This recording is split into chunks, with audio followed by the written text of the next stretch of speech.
How to cash out on DoorDash. Hello everybody, welcome back to my channel. This is me Bipin Basnat, and today I'll guide you on how you can cash out on DoorDash or the Dasher. I don't have the Dasher account, or the DoorDash is not available in my region as well, but I'll just be guiding you through this link here. Now I'll be sharing the link in the description as well, so you can head into this official Financial Panther website and you can go ahead and check out this how to cash out on DoorDash.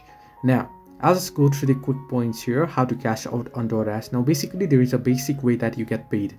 DoorDash pays out work in two ways. The normal way is weekly. DoorDash pays out Dasher earnings every Monday, so whatever you earned for the previous week gets sent to your bank account on Monday.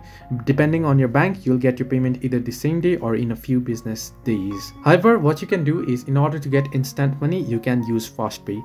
As previously mentioned, you can cash out on DoorDash daily by using FastPay, which is a feature in the Dasher app.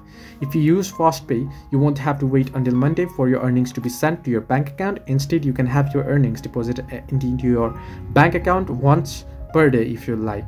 There is a catch though. FastPay charges Dashers a $1.99 fee each time you use it. Depending on how much your earnings are, that can be a big percentage or it could be a small percentage on it. So for example, if you earned $100 on Monday and $100 on Tuesday, you can cash out all $200 you have earned for the week using FastPay.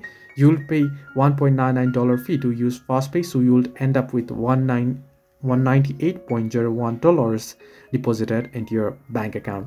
Now there are some requirements that you have. You'll need to have the active US debit card and such. You'll have to be above 25, and you can easily enable FastPay from the Dasher application from the settings. So hope this helps you. Do like and subscribe, and do not forget to leave a comment down below if you have any further issues.